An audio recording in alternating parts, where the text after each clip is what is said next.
এই দরজাগুলো তো তালাবদ্ধ ছিল, তাহলে খুললো কি করে? আমিও বুঝতে পারছি না। সে দরজাগুলোতে স্পর্শও করেনি, কিন্তু দরজাগুলো খুলে গেল। তাহলে ভেবে দেখুন, আমি এমনি কি তাকে জাদুকর বলেছি? জাদুকর নয়, আমি বালক বয়স থেকে তাকে বড় করেছি। সে কোনোদিন কোনো জাদুকরের কাছে গিয়ে জাদু শেখেনি। তাহলে এই দরজা আর ওই বাচ্চাটি?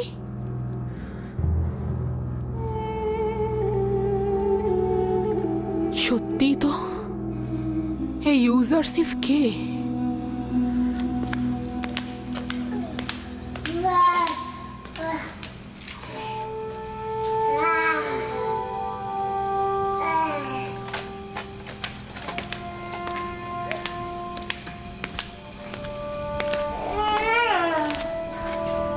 সিতেনে,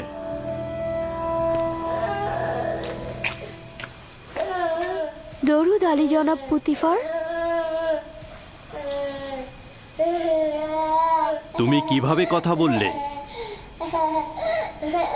আমার তো বিশ্বাসই হচ্ছে না।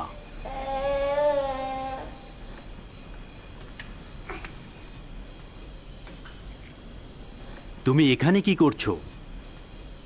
রাজমহলে কেন এসেছো? আমি আমার বোন জুলেখাকে দেখার উদ্দেশ্যে এসেছিলাম। আমি জানতাম না এরকম হবে, জানলে আমি কখনোই আসতাম না। তুমি তোমার মামাতো বোনের সাথে দেখা করতে এসেছো, সমস্যা নেই। তুমি ও তোমার সন্তানকে শুকরিয়া জানাচ্ছি। তোমরা যদি না থাকতে, তাহলে জুলেখার ধোকায় পড়ে একজন পবিত্র যুবকের রক্তে নিজের হাতকে কুলুষিত করে ফেলতাম।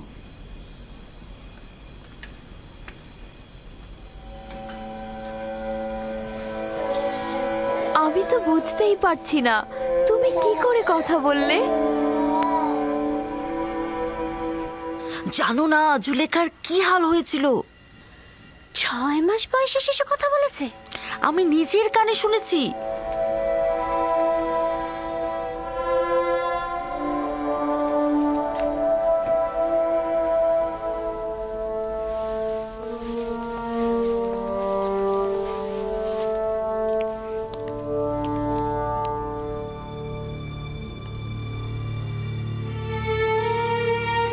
যদি এই খবর সর্বত্র ছড়িয়ে পড়ে তাহলে কি হবে?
নাকি দীর্ঘদিনের সম্পর্ক ছিল।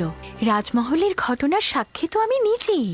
যখন ইউজারসিফের কথা জিজ্ঞেস করলাম, তখন জুলেখা অসন্তুষ্ট হয়ে মেহমানদের ত্যাগ করে চলে গেল। শহরের সর্বত্র এ সম্পর্কে কথা হচ্ছে। সে তো দাম্ভিকতা আর অহংকারের বলে মানুষকে সবসময় অবহেলা করেছে, আর এখন কিনা একটা গোলামের সাথে প্রেম করছে। ঠিক তাই মিশরের প্রধান সেনাপতি পুতিফারের স্ত্রী জুলেখা নিজেকে একজন গোলামের কাছে সমর্পণ করেছেন, যার পূর্ব পরিচয় একজন ভেড়ার রাখাল। কি বেড়া রাখালের সাথে? তাহলে তো অবশ্যই প্রধান খাদেম মক্কা মোহরকে বিষয়টা জানানো উচিত। জুলেখা ও পুতিফারকে এবার কিন্তু এত সহজে ছেড়ে দেওয়া হবে না। ঠিক তাই, এটাই সুযোগ জুলেখা ও তার স্বামী পুতিফারের মর্যাদা একেবারে ধূলিসাৎ করে দেবার।